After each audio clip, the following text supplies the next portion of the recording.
여호수아가 여리고에 가까이 이르렀을 때에 눈을 들어 본즉 한 사람이 칼을 빼어 손에 들고 마주 서 있는지라.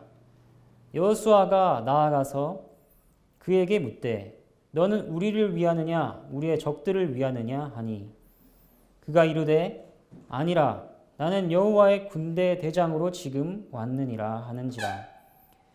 여호수아가 얼굴을 땅에 대고 엎드려 절하고 그에게 이르되 내 주여 종에게 무슨 말씀을 하려 하시나이까. 여호와의 군대 대장이 여호수아에게 이르되 내 발에서 신을 벗으라. 내가 선 곳은 거룩하니라 하니 여호수아가 그대로 행하니라. 하나님의 말씀입니다. 하나님께 감사합니다. 이스라엘이 요단강을 건넜습니다. 그 다음 그들이 행한 것이 무엇입니까? 하나의 명령을 따라 기념비를 세웠죠. 그리고 그분이 명하신 대로 모든 백성이 할례를 받았습니다. 낫기를 기다리는데 하나님께서 말씀하십니다. 내가 오늘 애굽의 수치를 너희에게서 떠나가게 하였다. 그곳에서 40년 만에 할례가 행해졌습니다. 이것은 이스라엘 수치가 떠나간 사건이었습니다. 그리고 그들이 유월절을 지킵니다. 그 다음날 가나안 땅의 곡물을 먹죠. 매일 하늘에서 내려오는 만나를 먹다가 땅의 곡식을 먹으니 얼마나 새로웠을까요? 곡식을 먹은 그 다음날 만나는 그칩니다. 이제 광야의 시간이 끝나고 새로운 이야기가 시작되는 것입니다. 13절 말씀은 한번 보겠습니다. 여호수아가 여리고에 가까이 이르렀을 때 눈을 들어 본즉 한 사람이 칼을 빼어 손에 들고 마주 서 있는지라. 여호수아가 나아가서 그에게 묻되 너는 우리를 위하느냐 우리의 적들을 위하느냐 하니. 이제 할례도 행하고 유월절도 지키고 이제는 가나안에 있는 첫 성 가나안과의 전투를 준비하고 있습니다. 여호수아가 전략을 짜기 위해서였는지 아니면 정찰을 위해서였는지 여리고에 가까이 갑니다. 그는 여리고의 튼튼한 성벽을 보았습니다. 그 여리고 성을 바라보는 여호수아의 마음은 결코 가볍지 않았을 것입니다. 모든 이스라엘 백성들이 여호수아를 바라보고 있습니다. 그리고 여호수아는 백성들에 대한 책임감을 느낍니다. 그 여리고성을 보면서 이전에 가데스 바네아에서 정탐꾼들이 했던 그 보고가 떠올랐을지 모릅니다. 정탐꾼들은 가나안의 성읍들이 크고 성곽이 하늘에 닿았다 이렇게 보고했습니다. 그런데 여리고는 정말 그 보고에 걸맞은 성이었습니다. 여호수아는 신중하고 진지하게 생각하지 않을 수 없었습니다. 어떤 방법으로 저 성을 함락할 것인가? 우리에게는 성을 포위하고 성벽을 부수는 전쟁 기구가 없는데, 투석기나 이동망대 같은 것도 없는데 우리가 가지고 있는 무기가 뭐지? 돌팔매, 활, 창 이러한 것들로 어떤 전략을 짤 수 있을까? 이런 생각들이 들지 않았겠습니까? 여러 가지 생각들이 들었을 것입니다. 이 전쟁은 장기적으로 가면 안 될 것이다. 그러면 우리가 지칠 거고 저들은 반격할 것이야. 이런 생각이 들었을지도 모르고 그들이 우리를 매우 경계하고 있겠구나 하는 등등의 생각들이 들었을 것입니다. 그리고 하나님 도와주십시오 라는 기도가 절로 나오지 않았을까 상상하게 됩니다. 그렇게 여리고에 가까이 이른 여호수아에게 한 사람이 등장합니다. 여호수아가 눈을 들어보니 한 사람이 서 있었습니다. 그 사람과 여호수아의 거리가 얼마나 되는지, 가까이 있었는지 아니면 저 멀리 떨어져 있었는지 그것이 성경에 나오진 않습니다. 하지만 분명한 것은 그의 등장이 정말 예기치 않은 것이었다는 것입니다. 여호수아는 그를 만나게 될 줄 전혀 알지 못했습니다. 그 사람 정말 갑자기 생각지도 못한 때에 등장했습니다.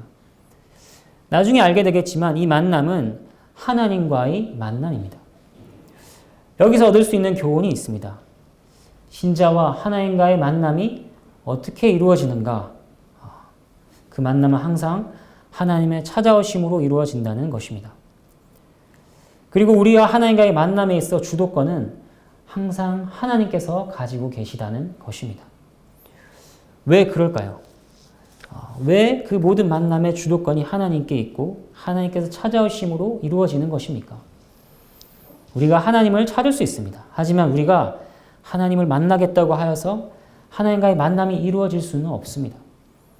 왜냐하면 우리는 유한한 자이고 하나님은 무한한 분이시기 때문입니다. 성경은 말합니다. 열왕기상 8장 27절 말씀, 하늘과 하늘들의 하늘이라도 주를 용납하지 못하겠거든. 컵 하나로 어떻게 바다의 물을 다 담을 수 있겠습니까? 반대로 바다는 세상 모든 컵을 담고도 남습니다. 마찬가지로 유한한 것은 무한한 것을 담지 못합니다. 무한하신 하나님께서 유한한 사람에게 내려오셔야 하는 것입니다. 그리고 사람에 대한 성경의 객관적인 진술은 이러합니다. 시편 14장 2절과 3절 말씀, 여호와께서 하늘에서 인생을 굽어 살피사 지각이 있어 하나님을 찾는 자가 있는가 보려 하신즉 다 치우쳐 함께 더러운 자가 되고 선을 행하는 자가 없으니 하나도 없도다. 로마서는 이 말씀을 다시 반복해서 말합니다. 3장 10절부터 12절까지 기록된 바 의인은 없나니 하나도 없으며 깨닫는 자가 없고 하나님을 찾는 자도 없고 다 치우쳐 함께 무익하게 되고 선을 행하는 자는 없나니 하나도 없도다. 그러니까 성경은 우리 모두가 하나님을 찾지 않는 자들이다. 이렇게 말합니다. 이렇게 우리가 하나님을 찾는 자들이 아니기 때문에 하나님께서 먼저 찾아오셔야 합니다. 아니, 내가 평소에 얼마나 기도를 열심히 하는데, 날마다 말씀 앞에 머물고 매주 설교를 얼마나 열심히 듣는데 라고 말할지 모릅니다. 하지만 주님께서는 말씀하십니다. 너희가 나를 택한 것이 아니요 내가 너희를 택하여 세웠나니. 우리가 주님을 찾는 것 같지만 그것은 우리가 스스로 주를 찾은 것이 아니라 주께서 우리를 찾으신 결과입니다. 주께서 찾아오셔서 우리를 만지신 결과로 우리가 찾는 것입니다. 우리가 찾고 있으니 하나님께서 어서 나타나시오. 우리는 이렇게 말할 수 없는 자들입니다. 그러한 권리가 우리에게는 없습니다. 만남의 주도권이 우리에게 있지 않다는 말이죠. 그러한 점에서 그 만남에 있어 하나님은 자유로운 분이시고 우리는 자유롭지 않은 자라고 말할 수 있습니다. 만날지 만나지 않을지는 그분이 정하십니다. 그리고 또한 언제 어디서 어떻게 만나실지를 정하는 것도 그분입니다. 우리가 그분께 언제까지 나타나시라, 어디에서 나타나시라, 어떤 방식으로 나타나시라 이렇게 요구할 수 없습니다. 그 만남은 예기치 않은 때와 장소에서 방식으로 이루어집니다. 웨스트민스터 신앙고백서에서 세례와 관련하여서 이런 내용이 있습니다. 언제 세례의 효력이 나타나는가? 그것에 대해서 신앙고백서는 이렇게 말합니다. 세례의 효력은 그것이 시행되는 그 시간에 얽매이는 것이 아니다. 그럼에도 불구하고 약속된 은혜가 하나님이 정하신 때에 하나님 자신의 뜻의 경륜을 따라 수여된다. 세례의 효력뿐 아니라 우리가 말씀의 은혜를 입는 것도 마찬가지입니다. 이러한 경험들이 우리에게 있지 않습니까? 설교를 듣다가 깨달아지기도 하지만 어느 날 갑자기 그 말씀이 생각납니다. 문득 이전에 들었던 설교가 떠올라서 우리의 마음을 흔듭니다. 자려고 누웠는데 잘 수가 없습니다. 마치 아가서의 한 장면 같습니다. 아가서 5장 2절에 이렇게 말합니다. 내가 잘지라도 마음은 깨었는데 나의 사랑하는 자의 소리가 들리는구나. 문을 두드려 이르기를 나의 누이, 나의 사랑, 나의 비둘기, 나의 완전한 자야 문을 열어다오. 약속도 잡지 않았는데 밤에 불쑥 찾아오는 연인처럼 그렇게 이루어지는 것이죠. 또 지하철을 타고 가는데 예기치 않게 주의 은혜가 몰려와 깨닫게 됩니다. 산책을 하다가 또는 다른 사람과 대화를 하다가 또는 설거지를 하다가 회개가 나오고 감사의 고백이 터지는 것이죠. 그분은 그렇게 갑자기 찾아오십니다. 언제 어디서 어떤 방식으로 만날 것인지 그분의 기뻐하신 뜻과 경륜을 따라 이루어집니다. 그렇다면 우리에게 남겨져 있는 것은 무엇입니까? 이처럼 만남의 주도권이 그에게 달려있다면 우리가 할 수 있는 것은 없을까요? 있다면 그것이 무엇입니까? 먼저 우리는 하나님을 만나는 데 있어서 주장하는 자세를 내려놓아야 합니다. 그리고 그 주권을 인정해야 합니다. 하나님, 내가 이렇게 열심히 찾고 있는데 왜 안 만나주시는 건가요? 하나님이 어디 있습니까? 아무리 찾아도 만날 수가 없으니 하나님은 계시지 않은 게 틀림없어. 이렇게 단정지어서는 안 된다는 것입니다. 이러한 모습은 지식에 있어서도 어리석은 것이고 태도에 있어서는 교만한 것입니다. 하나님께서는 하나님의 때에 나타나실 것입니다. 그리고 그분의 찾아오심에 대해서도 우리는 불만을 표해서는 안 됩니다. 우리가 결혼을 하면 부부간의 모든 것을 함께 공유합니다. 방에서 혼자 편히 쉬고 있는데 남편이나 아내가 불쑥 찾아온다고 생각해 봅시다. 아니, 갑자기 내 방에 왜 들어와? 이렇게 화를 내지 않습니다. 요즘은 그럴 분이 있을지 모르겠으나 보통은 그렇게 하지 않습니다. 부부는 남이 아니니까요. 네 방이냐? 내 방이기도 하다. 이렇게 말할 수 있는 것입니다. 하물며 부부에게도 그럴 것이고 심지어 한 방을 공유하는 룸메이트 간에도 그렇게 하지 않을 것인데 어찌 하나님께서 언제 어디서 어떻게 찾아오심을 가지고 우리가 불평할 수 있겠습니까? 그분은 우리가 원치 않은 때, 원치 않는 장소, 원치 않는 모습과 말씀으로 찾아오실 수 있는 분입니다. 그리고 두 번째로 우리가 해야 하는 것이 있습니다. 그것이 무엇일까요?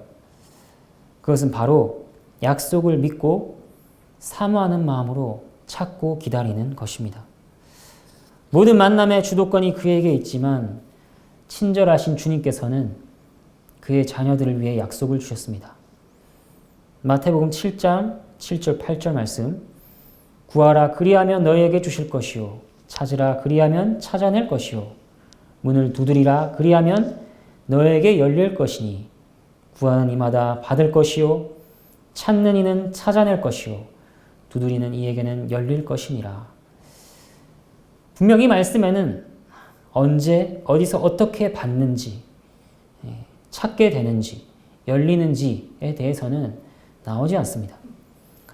하지만 구하고 찾고 두드리는 것에 대한 결과를 보장하고 계시는 것입니다. 우리가 하나님과의 만남을 구하고 찾지만 오랜 시간 동안 응답이 없을 수 있습니다.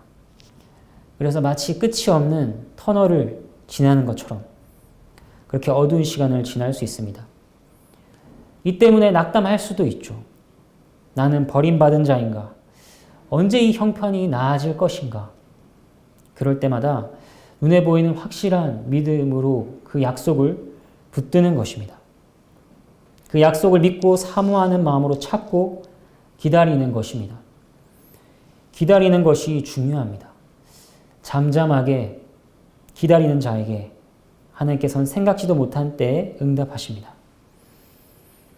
이제 이 나타난 사람의 특징을 살펴보겠습니다. 그의 특징이 무엇인가요? 칼을 빼어들고 여호수아와 마주 서 있습니다.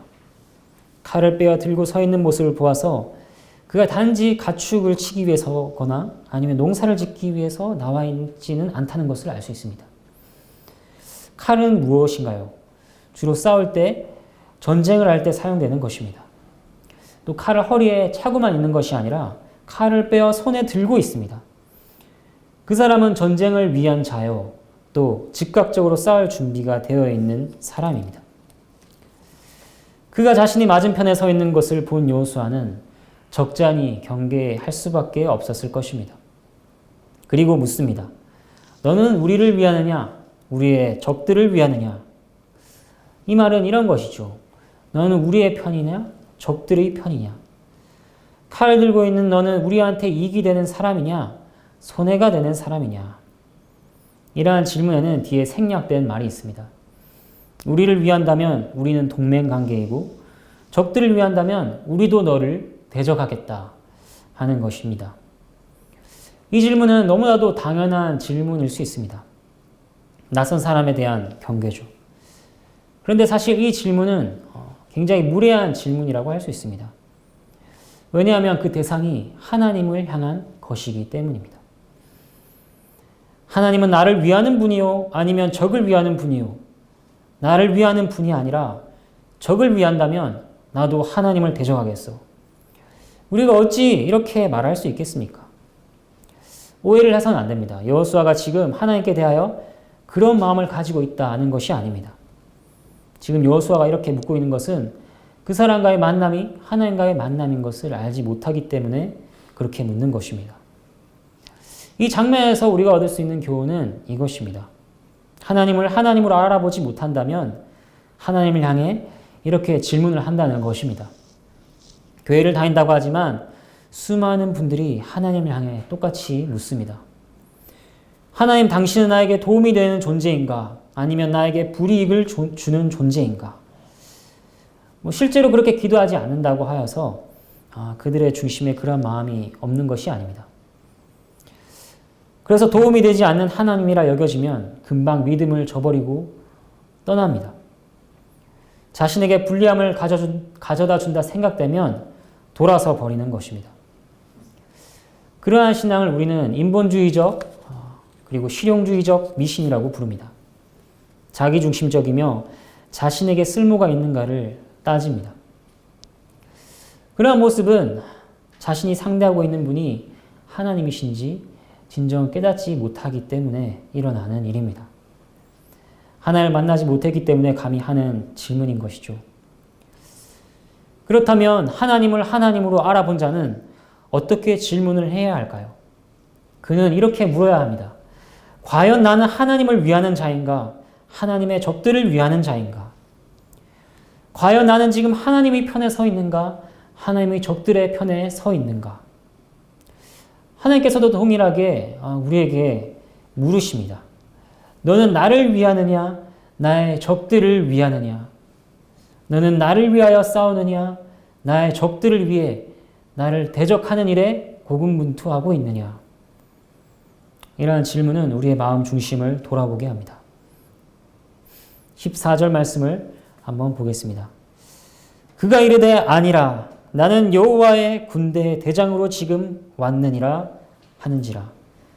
여호수아가 얼굴을 땅에 대고 엎드려 절하고 그에게 이르되 내 주여 종에게 무슨 말씀을 하려 하시나이까. 우리를 위하느냐 우리의 적들을 위하느냐 하는 여호수아의 질문에 하나님께서 두 가지로 대답하십니다. 첫 번째 대답이 무엇인가요? 아니라입니다. 이 말이 무슨 뜻입니까? 여호수아 많이 긴장하고 경계하고 있구나. 경계를 풀어라. 이 정도 의미의 감탄사가 아닙니다. 이 말은 앞의 여호수아의 질문에 대한 정확한 대답입니다. 여호수아의 질문을 들으면 둘 중 하나를 택해야 할 것 같습니다. 우리를 위하든지 우리의 적들을 위하든지 하나를 답해야 할 것 같은데 대답은 이것입니다. 아니라 너희를 위하지도 않고 너희의 적들을 위하지도 않는다 하는 말입니다. 그렇다면 하나님께서는 누구를 위하시는 분입니까? 하나님은 하나님을 위하시는 분입니다. 하나님께서는 우리를 위해 있지 않으십니다. 하나님께서 존재하시는 목적이 우리를 위한 것이 아니라는 말입니다. 오히려 그 반대죠. 우리가 존재하는 목적이 하나님을 위한 것입니다. 어떤 분들은 이러한 말이 이상하게 여겨지고 이러한 말을 싫어하실지 모릅니다. 실제 교회를 다니고 있는 수많은 이들은 하나님이 우리를 위하여 있는가? 우리가 하나님을 위하여 있는가? 하는 질문에 대하여서 망설임 없이 대답합니다. 하나님이 우리를 위하여 있지. 모든 종교의 원리가 그러하지 않은가? 이렇게 대답합니다. 그러나 그것은 틀린 생각입니다. 그것은 신앙이 아닙니다. 하나님을 하나님으로 알아보지 못해서 그렇습니다. 성경은 분명하게 말씀합니다. 이사야 43장 21절 말씀, 이 백성은 내가 나를 위하여 지었나니 나의 찬송을 부르게 하려 함이니라. 그 백성을 지으신 목적이 하나님을 위하여서다. 이렇게 분명하게 말하고 있습니다. 시편 106편 8절 말씀, 여호와께서는 자기의 이름을 위하여 그들을 구원하셨으니 그의 큰 권능을 만인이 알게 하려 하심이로다. 이 구절에서는 하나님께서 구원하시는 목적도 자기의 이름을 위해서라고 알려줍니다. 그들의 이름을 위하여서가 아니라 하나님의 이름을 위해서입니다. 에스겔 말씀도 한번 보겠습니다. 이 구절을 함께 찾아보실까요?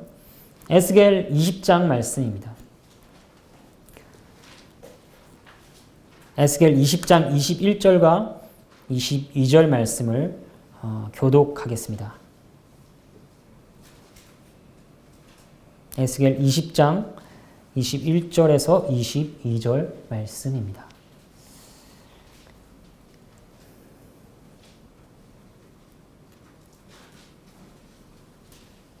다 찾으셨으면 제가 먼저 읽겠습니다. 그러나 그들의 자손이 내게 반역하여 사람이 지켜 행하면 그로 말미암아 삶을 얻을 나의 율례를 따르지 아니하며 나의 규례를 지켜 행하지 아니하였고 나의 안식일을 더럽힌지라.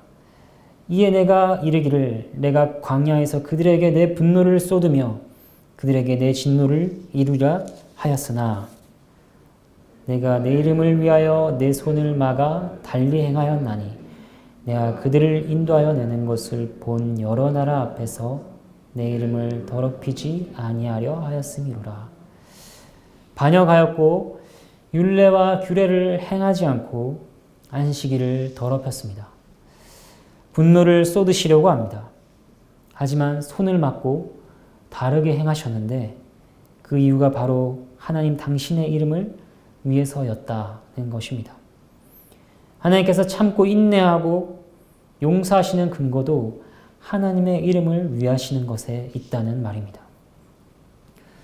만약 하나님께서 참고 심판의 뜻을 돌이키시는 근거가 우리 자신에게 있다면 그것만큼 부실한 것은 없을 것입니다. 왜냐하면 우리는 수시로 변하는 자들이기 때문이죠. 오직 하나님을 위하여 하나님의 영광을 위하여 심판하실 자를 심판하십니다. 또 오직 하나님을 위하여 하나님의 영광을 위하여 은혜를 주실 자에게 그분은 은혜를 주십니다. 우리는 이것을 알아야 합니다. 이제 두 번째 대답을 보겠습니다. 두 번째 대답은 무엇인가요? 내가 지금 여호와의 군대 대장으로 왔다는 것입니다. 여호와의 군대라는 말에는 두 가지 견해가 있습니다. 두 가지 해석이 있습니다. 하나는 천사들로 이루어진 군대로 보는 입장이 있습니다. 하나님께서는 보이지 않지만 수많은 천상의 군대를 거느리고 계십니다. 수많은 장면들이 있지만 예수님께서 잡히시던 날 밤의 일입니다. 베드로가 예수님을 잡으러 온 대제사장의 종을 칼로 공격하자 예수님께서 말씀하십니다. 너는 내가 내 아버지께 구하여 지금 12군단 더 되는 천사를 보내시게 할 수 없는 줄로 아느냐?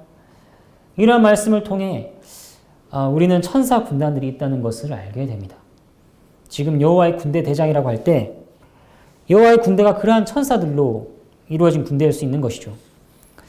그리고 다른 하나의 해석은 여호와의 군대를 어떻게 보는가? 출애굽기에 이런 말씀이 있습니다. 12장 40절에서 41절 말씀. 이스라엘 자손이 애굽에 거주한 지 430년이라 430년이 끝나는 그 날에 여호와의 군대가 다 애굽 땅에서 나왔은즉. 여기에서 말하는 여호와의 군대는 출애굽하는 이스라엘 자손들입니다. 이것은 매우 인상적인 진술이죠. 왜냐하면 그 당시 이스라엘 자손은 오랜 세월 동안 노예 생활을 해왔기 때문입니다. 아무튼 성경은 그들을 여호와의 군대라고 말합니다. 그러니까 본문에서 말한 여호와의 군대가 이스라엘 자손일 수도 있는 것이죠. 그렇다면 하나님께서는 어떤 의도를 가지시고 여호와의 군대라고 말씀하셨을까요? 천사들로 이루어진 군대의 의미였을까요? 아니면 이스라엘 자손의 군대를 의미하는 것일까요? 그리고 여호수아가 그 말을 들었을 때는 여호와의 군대를 어떤 의미로 이해했을까요?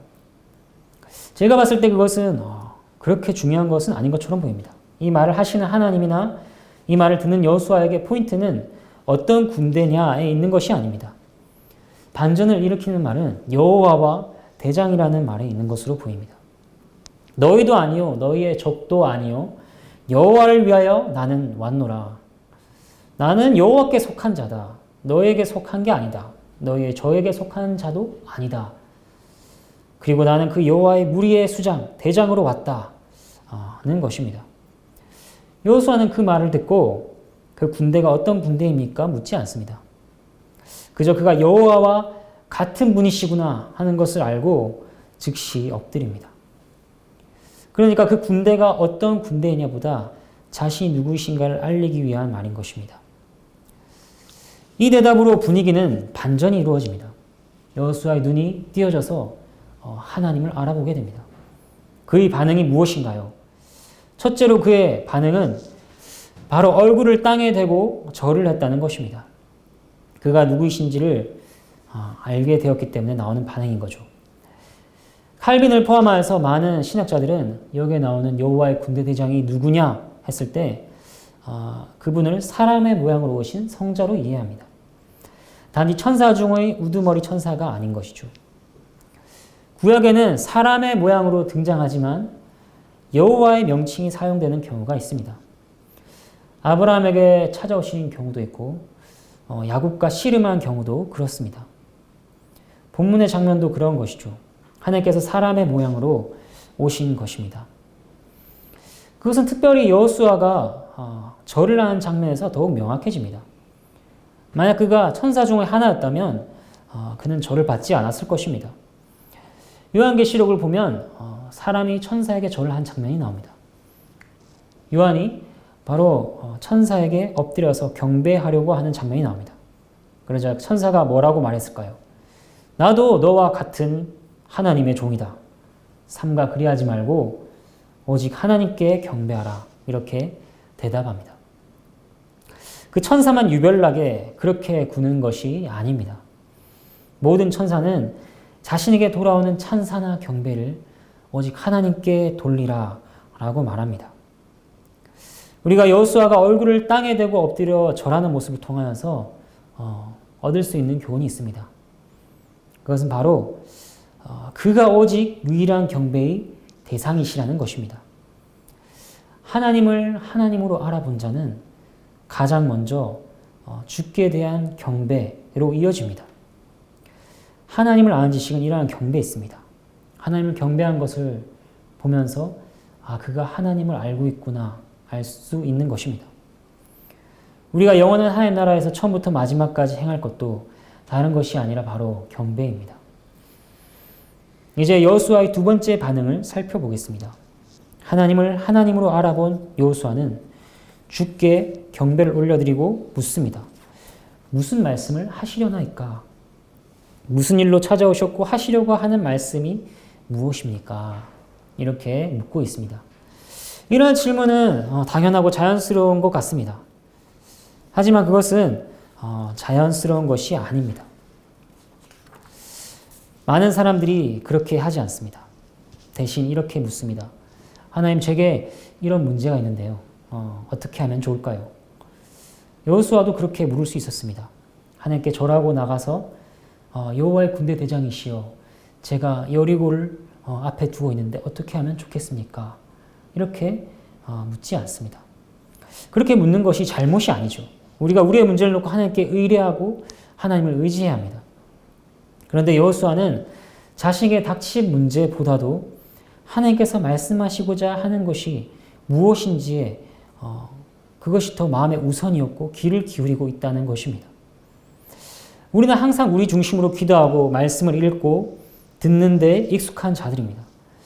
그래서 기도할 때에도 우리 자신이 문제가 먼저이고 자신과 관련되었다고 생각되는 설교를 들을 때 더 귀에 잘 들어옵니다. 성경 읽을 때도 그렇습니다. 하지만 하나님을 하나님으로 알아본 자들은 자신이 중심이고 우선이 아닙니다. 하나님이 우선이고 하나님이 중심입니다. 그래서 내가 듣고 싶은 말씀이 아니라 하나님께서 하시고자 하시는 말씀이 무엇인가 그것에 집중하고 귀를 기울입니다. 그러한 자세가 우리에게 요구되는 것이죠. 주여 종에게 무슨 말씀을 하시려나이까? 주께서 말씀하시고자 하는 바를 듣는 것, 그것을 원하고 그것이 나에게 우선이나이다. 이렇게 고백하는 것입니다. 이제 15절 말씀을 한번 보겠습니다. 여호와의 군대대장이 여호수아에게 이르되 내 발에서 신을 벗으라. 내가 선 곳은 거룩하니라 하니 여호수아가 그대로 행하니라. 하나님께서 여호수아에게 하고자 하시는 말씀이 이제 나옵니다. 내 발에서 신을 벗으라. 내가 선 곳은 거룩하니라. 먼저 생각해 볼 것은 여호수아가 선 곳이 거룩한 곳인가 하는 것입니다. 네, 그것은 거룩한 곳입니다. 왜 그럴까요? 여리고 가까이에 있는 그 장소에서 어떤 특별한 사건이라도 있었습니까? 아니면 여호수아가 그 땅을 위해서 정결 예식 같은 것이라도 행했나요? 둘 다 아니죠. 그 땅이 거룩한 것은 여호와께서 임재하셨기 때문입니다.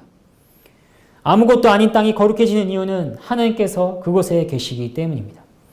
그러니까 이 말씀은 내가 서 있는 땅이 특별하게 거룩하니 신을 벗으라 라는 의미보다도 내가 거룩한 나 여호와의 임재 앞에 있으니 이를 나타내기 위해 신을 벗으라 하는 말씀입니다.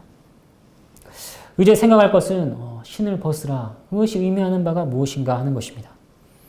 당시의 신은 우리와 같은 신발이 아닙니다. 구두도 아니고 그때 당시의 신은 발목을 묶는 샌들 모양이었습니다. 그때는 발을 보고 신분을 구분할 수 있었습니다. 그래서 신을 신지 않은 사람들은 종이나 노예의 신분이구나 하는 것을 알 수 있었죠. 이러한 문화적인 부분뿐만 아니라 성경에는 신을 벗는 장면이 몇 군데 등장합니다. 신명기 25장에서는 신을 벗는 것이 이렇게 나옵니다. 자신의 특별한 의무를 이행하지 않은 그에게 그의 신발을 벗기라, 그의 얼굴에 침을 뱉으라 이렇게 말합니다. 신을 벗는 것이, 벗겨지는 것이 수치를 입는 것이죠. 그리고 이사야서 20장에서는 포로로 끌려가는 백성들의 모습을 묘사할 때 신을 벗은 채 다니는 것으로 말합니다. 이 신명기와 이사야 이 두 장면은 신을 벗는다는 것이 자신의 수치를 가리지 못하고 수치를 드러내게 되는 것을 뜻합니다. 한마디로 아주 낮아지는 것이죠. 그리고 또 다른 장면은 룻기에서 신을 벗는 장면이 나옵니다. 4장 7절을 보면 이런 말씀이 있습니다. 모든 것을 무르거나 교환하는 일을 확정하기 위하여 그 사람이 신을 벗어 주었다고 이렇게 나옵니다. 그러니까 어떤 거래를 할 때 이 거래를 내가 무르겠습니다. 이것은 나의 권리를 내어놓겠습니다. 이런 의미로 신을 벗었다는 것입니다. 여기서 신이 의미하는 바는 자신의 권리입니다. 신을 벗음으로써 자신의 권리를 주는 것입니다. 이 모든 것들을 종합하여서 보면 어떻게 됩니까? 내 신을 벗으라. 내가 선 곳은 거룩하니라. 이런 말씀은 이런 뜻이죠. 내가 거룩한 나 여호와의 임재 앞에 있다. 넌 수치를 무릅쓰고 낮아지고 너의 권리를 내려놓으라 라고 하는 것입니다. 반대로 말하면 이것이죠. 너는 거룩한 나의 임재 앞에서 가릴 거 가리고 높아져서 권리를 주장하지 마라. 이렇게 말씀하시는 겁니다. 자신의 은밀한 수치를 감추고 높아진 마음으로 권리를 주장하는 마음으로는 하나님을 경외하고 섬길 수가 없습니다. 하나님의 종이 될 수가 없습니다. 여리고에 가까이 이른 여호수아에게 하나님께서 가장 먼저 말씀하시는 것이 바로 이것입니다. 이것이 앞으로 가나안 땅을 점령하는데 가장 중요한 원리가 될 것입니다. 이것을 놓치면 앞으로 모든 일에 있어서 모든 것을 놓치게 되는 격이 됩니다. 내 책임과 권리를 내려놓아라. 내가 짐을 지고 하는 것이 아니다. 철저히 내 권리를 내려놓고 하나님 앞에 종으로 서라는 말씀입니다. 본문의 전체적인 교훈을 정리하겠습니다. 본문에서 나타나는 하나님은 어떤 분이시고 우리는 어떤 자입니까? 하나님은 자유로운 분이십니다. 그에게는 제한이 없고 누구도 그에게 의무나 책임을 강요할 수 없습니다. 반드시 만나 주셔야 된다. 반드시 우리를 위해 주셔야 된다는 법이 없습니다. 우리를 만나 주시지 않고 우리를 위해 주시지 않아도 그는 여전히 거룩하시며 의로우시고 자비로우시고 영광스러운 분이십니다. 또한 그는 유일한 경배의 대상이 되시는 우리의 주가 되십니다. 하나님께서 우리의 주이시지 우리가 하나님의 주가 아닙니다. 그렇다면 우리는 어떤 자입니까? 우리는 자유롭지 않은 자들입니다. 우리는 종입니다. 하나님과의 만남에서도 하나님께 종속적이며 존재의 목적도 스스로 취하는 자들이 아닙니다. 우리는 하나님 아래에 있거나 죄 아래에 있거나 둘 중 하나입니다. 하나님의 종이 되거나 사단과 자기 자신의 노예가 되거나 둘 중 하나입니다. 하나님께서는 여호수아에게 하셨던 그 말씀을 우리에게 그대로 하십니다. 내가 나의 임재 앞에 살고 있지 않느냐? 내 신을 벗어라. 내 모든 무거운 짐과 권리를 내려놓고 낮은 모습으로 내 앞에 서라. 이렇게 말씀하시는 것입니다. 죄와 사망의 노예였던 우리에게 영광스러운 하나님의 종으로 살도록 그렇게 우리를 부르십니다. 그러한 하나님의 통치 아래 신을 벗고 엎드리는 저와 여러분이 되시기를 바랍니다. 함께 찬양하겠습니다.